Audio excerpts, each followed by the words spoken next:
Kate and Braid are here to take you through the week on HRTV.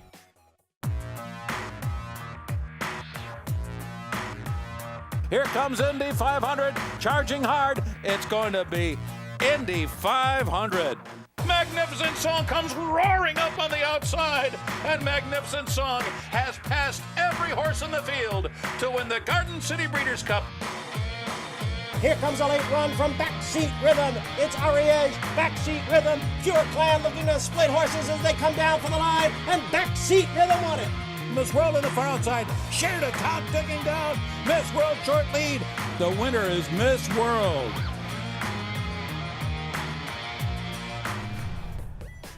The Garden City Stakes from Belmont Park was this week's Lanes End feature race. Check the label 3 in a row. There's been some trouble, like the race 2 back. And then the last race at Colonial, the Virginia Oaks, won very easily. Was that, I don't remember the race visually. Was that Ramon just totally, we're going to watch it now, so I get to see it visually. Was that Ramon just taking a hold, or describe how much you had left there?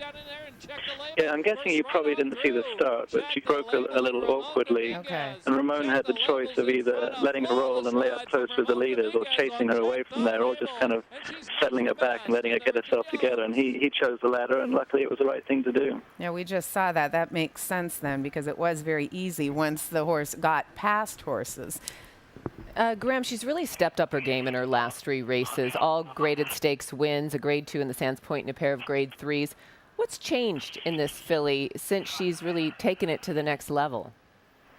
You know, I think she's really developed as the year has gone on. I think a lot of it's maturity, and I think part of it is getting away from the really firm Miami racetrack, which tends to favor horses that lay pretty close to the pace. So I think getting her away from Miami and just the maturity, she seems to have grown with each race. And I know Ramon was particularly impressed with her last race, even though it was obviously a lot lesser group than she'll face today. I think it's the way she's able to get out of trouble which makes her so special.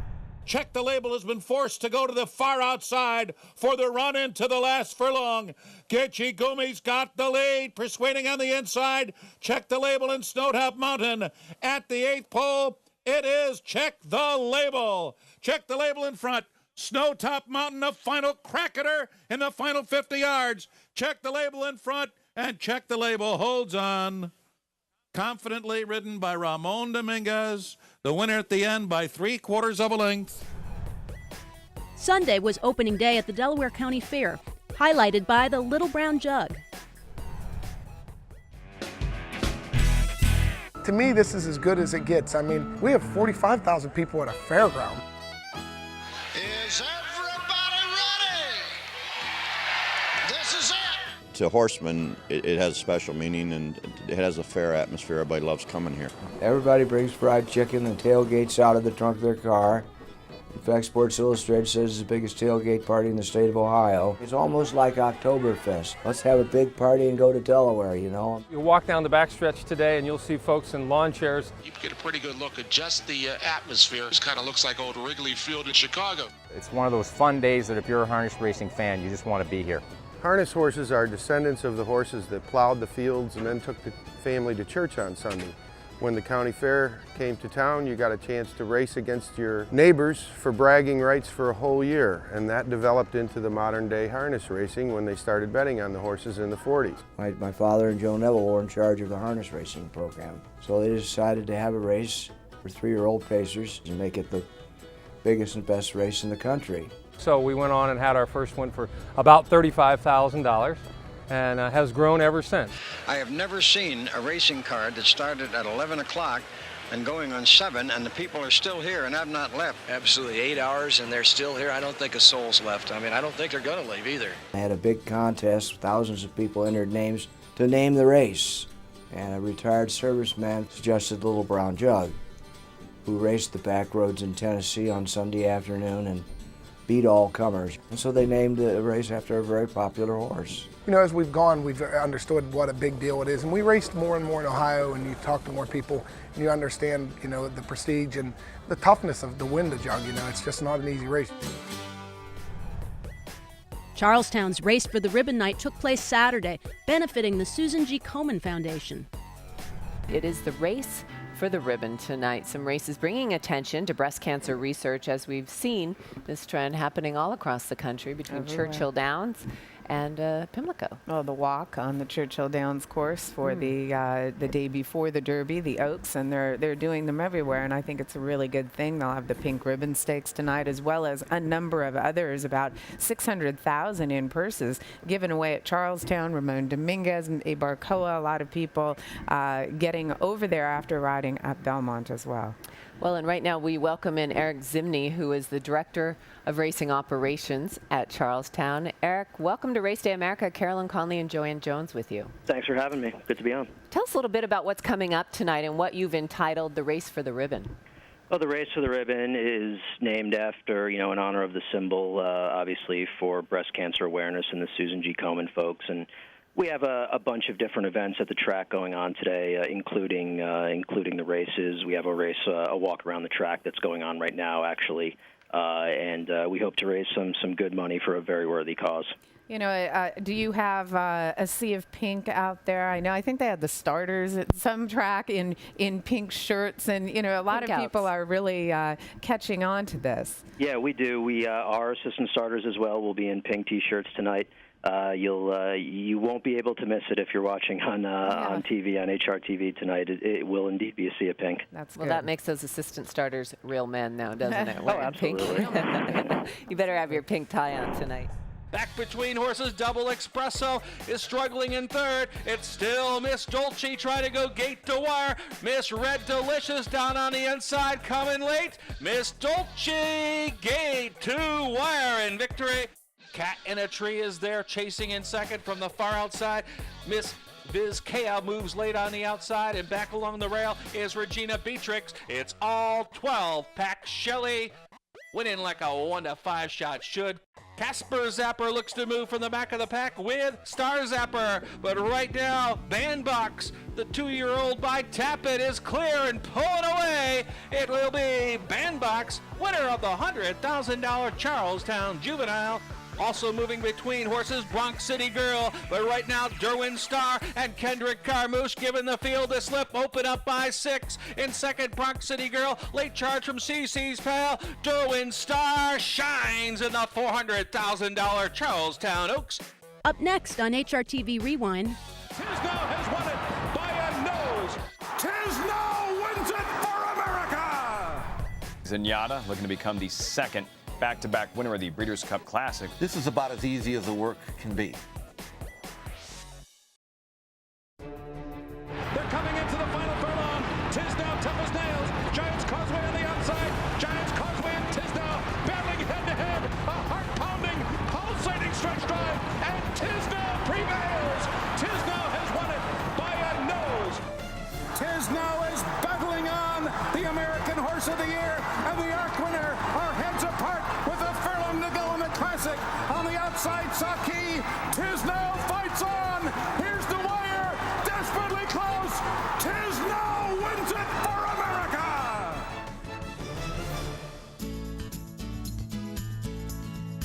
Tisdale is a very interesting horse. He's got a lot of little quirks. He's very kind to be around. He's a thinking horse. He thinks about a lot of things. Sometimes when we lead him, he'll step over cracks. He doesn't like to step on thresholds. He'll shorten his stride just to step over something sometimes. In the stall, he's very protective of his stall. He's not overly aggressive. In the paddock, there are times where if it's a little bit cool, he holds a grudge. If he wanted to come in and it was a little cool, he's difficult to catch sometimes, but he's full of personality. A heart-pounding, pulsating stretch drive, and Tisdale prevails. Hoping to become the second horse to win back-to-back classics, Zenyatta worked this week at Hollywood Park. Zenyatta looking to become the second back-to-back winner of the Breeders' Cup Classic. Well, she was tuning up for Oak Tree. Her next start, the Lady Secret. Here she is at Hollywood Park, Jeff, drilling 1:13.4 for the 6 furlongs. Yeah, I mean, this is the first you and I have seen it, but this is going to be a typical work for her. I don't see any kind of prompters, so she's going to be going it alone. Usually she works in company when she, well, I don't know, maybe this is who she's chasing it, but just something to keep her focused on and just cruising as you'd expect her to be. It's almost as if she trains herself. Her workouts consistent. You see her start to blossom before each scheduled start, seemingly. And here at Hollywood, which is advantageous to her in that she trains here. And now for the first time, the Lady Secret and for the Oak Tree meeting to be run at Hollywood. Others would argue her best surface in Southern California have been her performances over the pro ride here at Santa Anita. I could argue that very, very successfully, I think, based on her form here and how she's been winning. But this is about as easy as the work can be. I mean, she's just galloping here and picks it up a little there. Yeah, I mean, and you think, 113. That's about the easiest of 113 you're ever going to see from anybody. And was never really asked or even remotely, asked for speed. So she did that easy enough. And 2 weeks from the race, she'll have one more of those, and then she'll be ready. Who is she going to have to face in that Lady Secret? I have no idea. Not a clue. And no one's going to ship out for her. And I don't know if there's any 3-year-olds that she'd have to worry about. We know what she does with the older horses. Yeah. I mean, another afternoon workout for her. Fanny Salmon was at Longchamp this week for a recap of France's finest, preparing for the Arc and possibly trips to the Breeders' Cup. It was Longchamp's big dress rehearsal before the Arc de Triomphe weekend, but also the last chance for Midday to appear in Europe before a return trip to the Breeders' Cup. It was the 4th start as a 4-year-old for the 2009 filly and mare turf champion. Midday had won her last 2 outings on 1.25 miles in Goodwood and 1.5 miles in York. Her only defeat this year was her season debut when she was beat by Sariska. Winner of the Epsom Oaks last year, Sariska refused to run in Goodwood, leaving her trainer Michael Bell to hope she would be better inclined in Longchamp. Also competing in the 1.5 mile, Qatar Prix Vermeil, Plumania, who took the Grand Prix de Saint-Cloud on the same distance but going the other way. The French Oaks winner Serafina was giving a pacemaker as she stepped up in trip, facing the classic distance for the first time. 12 fillies and mares going to post, and Sariska refused to start again. She stayed put in her stall and her retirement was later announced. There was little pace for those who did start, and Olivier Pellier on board Plumania controlled it. In the straight, the true Midday spoke and left no question marks. Midday qui a le meilleur devant Plumania, et c'est Midday qui va s'imposer. Plumania. Didn't get very fast. Probably in better with slightly stronger pace, but she won well. And it's lovely to win another Group 1 race with her. It's 5 Group 1s she won, and now she gets to the Breeders' Cup. She obviously ticks more boxes this year than she did last year, so I'd imagine she goes there with a very good chance of, repeating that victory like she did last year. So I mean, she feels better this year. Let's hope she turns up in America in as good a heart as she was today. A convincing second, Plumania is now likely to run in the Arc on October 3rd, and a trip to the Breeders' Cup has not been ruled out after that. The Arc also remains the target for Serafina unless it rains too heavily, said her trainer, Alain Drouet-Dupré. Half an hour later, Bekabad made his entrance. Trained by Jean-Claude Rouget for the Aga Khan, Bekabad is back on the course and distance of his Grand Prix de Paris success, and his runner-up, Planteur, has also been prepped for a revenge. The other attraction in the Prix Niel, Victoire Pisa, came from Japan, where he won the Guineas before placing 3rd in the Derby. Yutaka Take, the Japanese superstar jockey, came to ride him. Just as in the Grand Prix de Paris, Bekabad had the edge on Planteur in this win-and-you're-in Breeders' Cup Challenge. The 2 colts are now scheduled to meet again on Arc Day. Now, the winner of the 3rd Arc Prep, the Prix Foix, is not entered in the Arc. At 5, Duncan, trained by John Gosden, could now be supplemented after he scored his first Group 1 under the Inspire ride of young William Buick. Stayed very, very wide, and then Williams with a lovely race in the front, and the horse has been very, very brave, and headed by the Japanese and the other horse and come back again. So we're absolutely thrilled. Less thrilling was the run of Chinchon, but the United Nations victor will soon be back across the Atlantic for the Canadian International.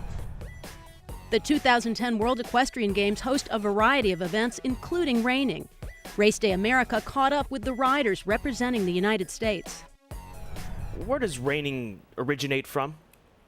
Well, I think goes back to the Old West where they had to work cattle, and those horses had to be quick to stop and turn, and I think it just evolved, from that. It's a sport that everybody can do, from your 5-year-old kid to your 60, 70-year-old grandma. There's a horse for everybody, and that's the one good thing about the reining is, there's a class for everybody, there's a horse for everybody. It's just a great sport. I'm on the U.S. team, and we're allowed just one horse. There's 4 teammates. And we have 4 really good guys and 4 really good horses this year, so we're expecting big things. We'll have our first go-around will be the 25th and the 26th, and there'll be 2 riders from each team going on the 25th and 2 riders from each team going on the 26th. So we will individually only go in one time, and that'll determine the team medals, and then on the 30th, we will go in again, and that will determine the individual medal. So we just showed 2 times at the game. What makes a champion reiner in terms of the person? What qualities do they need to have? Well, you got to be dedicated to the sport, no buts about it. You got to know how to show your horse. You got to show them to their limit. It's kind of like figure skating, where you're going to do a lot of stops and spins and circles and things like that. And like in figure skating, when somebody takes that little extra, things can happen, and that's the way it is in reining too. So it takes a rider with a lot of, we call it, ice in their veins, so that they go out there, they look calm, and they can take that horse from a dead standstill to warp speed in just a blink of the eye, and then go right back to quiet. So, and you have to have that kind of demeanor as a trainer to train those horses so that they can do that. In horse racing, we have the Triple Crown, the Kentucky Derby, Preakness, Belmont. You guys sort of won the version of the reigning Triple Crown, the only horse to ever do that. Tell us how special this horse is. The greatest horse I've ever rode. She's so sweet. And she would have won our Triple Crown. It's not really, it's been viewed as the Triple Crown. It has officially not had any money or anything added to it to this point. But what a great horse. I mean, she's just phenomenal. Great-minded, and that's really what sets her apart. She's a tremendous athlete, or she couldn't do her job. But I think you could teach her to be anything, maybe other than a racehorse. She don't like to go very fast. But she's a great horse. When HRTV Rewind returns, I watch you guys on TV all the time on HRTV, and it's like, I can't believe I'm actually sitting here talking to you live. Call anytime, Joe. We got time for you.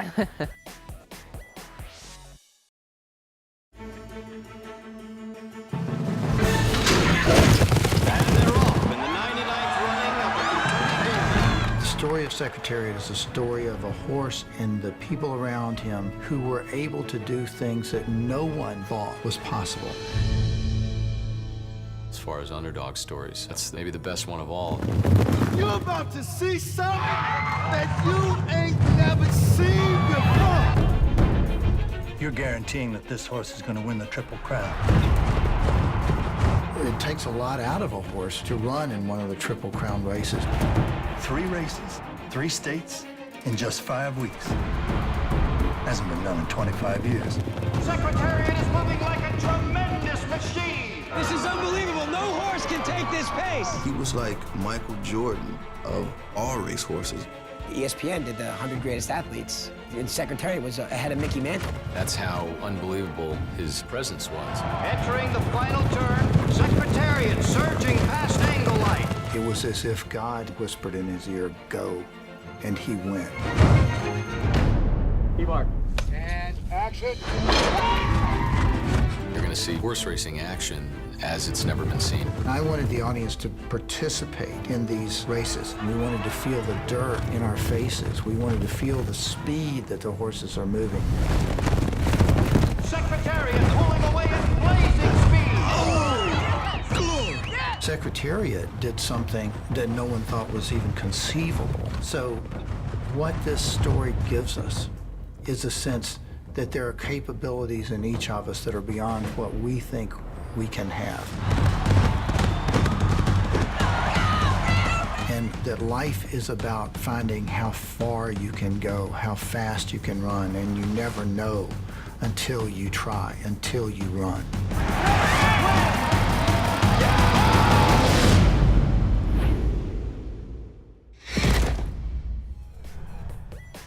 One lucky HRTV viewer, Joe Lane, won the Secretariat Sweepstakes, a trip to Hollywood for the premiere of the film. Well, it's an all-inclusive package. You and your girlfriend, Kathy, and 2 friends receive 4 tickets to the world premiere of Secretariat at the El Capitan Theater in Hollywood. Also, round-trip airfare for 4 hotel accommodations for 3 nights and a rental car. This just sounds like so much fun. Have you been to the El Capitan in Hollywood before? No, actually, I've never even been to Hollywood, actually, and I'm just so happy just to go out and see everything. And believe me, I'm a big horse racing fan, and we really couldn't wait just to see Secretary come out and just to be flown out to California to watch it in an environment like that is just unbelievable. It's going to be quite the experience, Joe. I'll say that you'll probably have never seen anything like Hollywood down there in that Hollywood scene. Coming from Delaware, Sunset. It is quite the thing. You're going to want to get there early and make a couple of rounds up and down the blocks just to see all of the craziness stars that goes on the streets. You know, the funny thing, I watch you guys on TV all the time on HRTV, and it's like, I can't believe I'm actually sitting here talking to you live. Call anytime, Joe. We got time for you. Arlington's fall meet is coming to an end, but there's still time for a few milestones and records to be broken. Now, you're really close to your personal record of wins during Arlington meet. You're really close. You're only 3 wins away. What is that feeling going to be like to beat your own personal record? And it's a really good record at that. Well, it's always nice to win races, and if you get to the record, well, fine. But we just like to win all the time, so we win all we can win, and if we get the record, we'll be happy with it. Jesus, you're nearing your 2000th career win as a rider. What are your thoughts on your career getting to this point? Well, I've been riding for almost 21 years, and I never really thought I was gonna be able to get up there to the 2000 winnings. And once I got a phone call by the Jockeys Guild telling me that I was getting close to the 2000, and to me it seems to be very, very, I'm excited to get to it.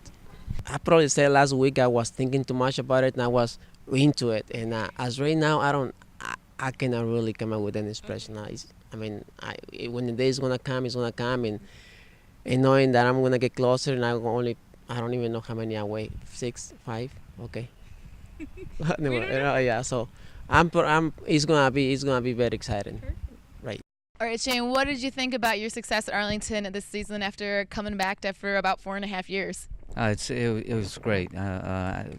People welcomed me back, and got back with some old friends, and with the help of God, my friends and family gave me the opportunity to come back. And Wayne Catalano has been a good friend of mine. He got me started in 87, 88. So it was good. I came in later in the meet, but had a lot of success. I'm very, very happy. Your record still stands, about 219 wins here at Arlington. Were you aiming to get that, or just getting back in the saddle? No, I don't know if anybody would ever do that. I mean, that was just a part of my life, that I was in the right place at the right time, was riding good horses and riding for everybody. But I just came in here just to make a move. Delaware wasn't working out, and trying to find an avenue to get back to where I was, and at my age it's going to be tough, I know that, but this was a place that I thought I could come and win some races and maybe get lucky and find an outfit and find an avenue, and I'm happy I chose this. I really am. That's all for HRTV this week. Here's what you can look forward to next week, including an all-new episode of Inside Information.